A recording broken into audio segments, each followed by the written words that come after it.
Ito ang reading mo, Cancer. Welcome back to our channel. Naway nasa mabuti kayong kalagayan while watching the channel. This sa general reading, kayo nang bahalang magpalit-palit ng situation nyo sa reading ko.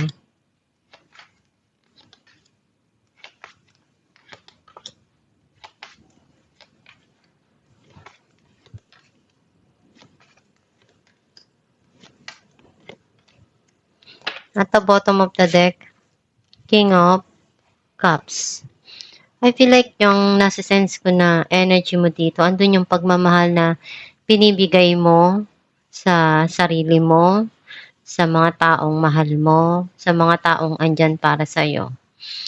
Na punong-puno, na totoo, walang pag-aalinlangan. Dahil yun yung nararamdaman mo eh. Ang mensahe ng card mo, I feel like meron ditong darating na ikakasaya ng puso mo, yung joy na matagal mo nang gustong maramdaman, darating na yon para sa'yo. And some of you, naghihil ka na doon sa mga nangyari sa buhay mo na pagsubok sa past. May mga sitwasyon na tinitingnan mo kung kailan mo makakamit yung effort, yung mga binigay mo sa nakaraan or sa mga sitwasyon na dumarating sa'yo. Either sa tao, sa financial, kasi ikaw yung bigay ng bigay, pero naiisip mo, parang walang bumabalik sa akin.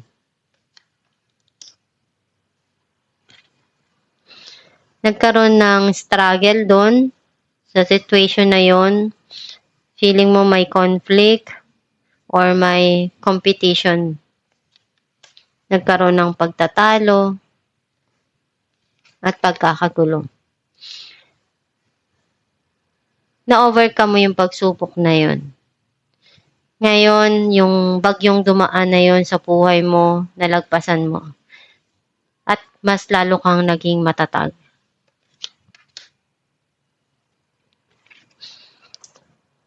Nagkaroon dito ng paghihiwalay ng ending dun sa situation na yon at may papasok na bagong panimula sa'yo. Nakikita ko na ngayon mo nare-realize yung pagmamahal sa sarili, yung mga bagay na needs mo na maibigay din para sa'yo. Maaring pupunta ka sa parlor, nagpapaganda, nagpapaayos, or bumibili ng mga gusto mo para sa sarili mo, either damit or pagkain na magpapasaya sa puso mo. Some of you, may fertility na involved or pwedeng fertility na rebirth na marami kang natutunan doon sa buhay mo na nagbigay sa'yo ng bago na ikaw mismo na nag-grow ka as different person. Andun yung long-term na emotional happiness na mararamdaman mo dun sa mga taong mahal mo, sa mga taong nandyan para sa'yo, na nagmamahal, na ipinapakita yung pag-aaruga at pagmamahal na hinahanap mo. Andun yung nag-end na yung cycle na nangyari sa buhay mo. May new cycle na napapasok sa buhay mo. Andun yung harmony na darating at peace. Clarify natin ng the sun.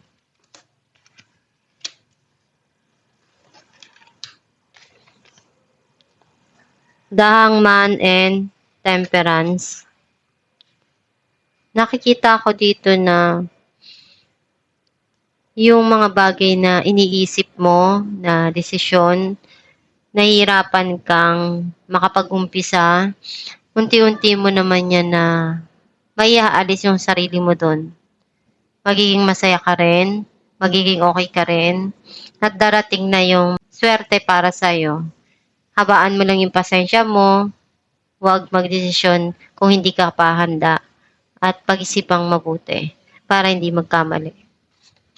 Clarify natin ang 5 of Wands, 10 of Wands, and 8 of Cups. May mga gusto ka ng kalimutan sa nakaraan. You feel burnt out and napagod ka na doon. May mga binigyan mo ng ending kasi kailangan. At mag-umpisa uli.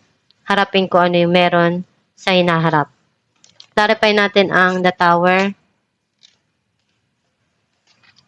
Ace of Pentacles, and the Chariot.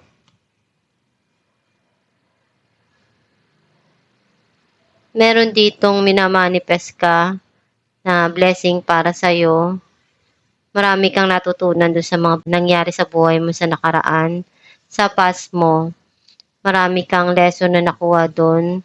And merong darating dito na ibibigay sa'yo, either financial blessing or minamanifest mo. Clarify natin ang 10 of Cups, Ace of Swords, and Page of Wands. May magandang balita ka dito na marireceive. May mga bagong linaw sa situation, sa mga nangyari sa buhay mo. Ngayon, magiging masaya ka na dahil magkakaroon na ng clarity yung mga sitwasyon na dati hindi mo alam kung ano ba yung totoo o ano talaga yung nangyari doon. Clarify natin ang 7 of Pentacles, 3 of Wands, and the Hierophant. Nakita ko yung hinihintay mo, pwedeng desisyon. Nakalaan na mangyari yung mga di mo inaasahan na darating sa'yo dahil kailangan mong may matutunan doon na hindi lahat ng bagay ay kailangan mong hintayin na mangyari sa buhay mo. Kailangan mo lang talaga na habaan yung pasensya mo. Kung may mga binigay o ginawa, huwag mong isipin na kailangan may bumalik sa'yo. Isipin mo na masaya ka dahil ginawa mo yung makakaya mo sa mga dumarating na sitwasyon sa buhay mo. Clarify natin ang strength. 4 of Pentacles and 10 of Pentacles. Hindi mo pa rin makalimutan yung mga nangyari sa buhay mo sa past at pwedeng tao. Some of you want to secure and mag-ipon para sa mga mahal mo sa buhay, para sa sarili mo. Kasi gusto mo maging stable yung financial mo pagdating ng araw. Marami ka kasing pinagdaanan na pagsubok at natuto ka na doon. Clarify natin ang the Empress, 10 of Cups, and the Moon. Long-term na emotional happiness yung darating sa'yo na hindi mo inaasahan. And totoong magpapasaya sa iyong puso yun dahil yun yung matagal mo nang gustong makamit at mangyari sa buhay mo. Alam mo kung ano yung deserve mo. Alam mo rin kung ano yung magpapasaya para sa'yo. Clarify natin ang Wheel of Fortune, 7 of Swords, and Ace of Cups. Meron bagong darating dito sa buhay mo na romance relationship. Either ikaw yung magbibigay sa sarili mo or ikaw yung magpupuno. Meron ka rin dito na susubukan na maumpisahan. Nagkaroon na ng end of cycle doon sa past mo. may new cycle na napapasok sa buhay mo na pwede mong subukan na mag-umpisa sa relasyon na bago na darating sa buhay mo, or either mas bibigyan mo ng pagmamahal yung sarili mo, ikaw na yung magpupuno ng pagmamahal na hinahanap mo para sa sarili mo. Kasi yun yung mas magkakaroon ka ng peace of mind. Alamin natin kung anong mensahe ng iyong gabay.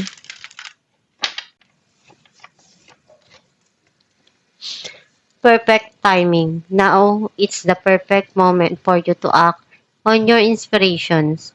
The doors are open while you walk through them.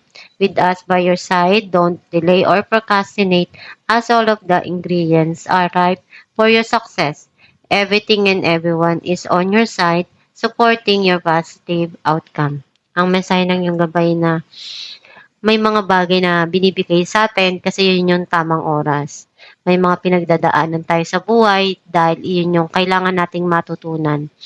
Basta isipin mo lang palagi na yung mga pagsubok na dumarating sa buhay mo, kailangan mong may matutunan doon na bago, na lesson, at mag-grow kung ano yung mga kailangan mo pang i-improve.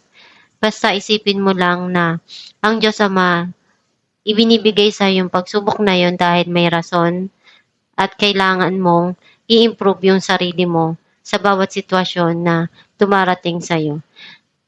Basta magdasal ka lang palagi at ihiling mo sa kanila, naggabayan ka sa tamang path na kailangan mo na makuha or makamit yung mga pangarap mo. And gawin mo lang yung best mo para magtagumpay sa buhay. At itong yung reading, Cancer, kung nakaresonate ka, kindly comment down below. Thank you for watching.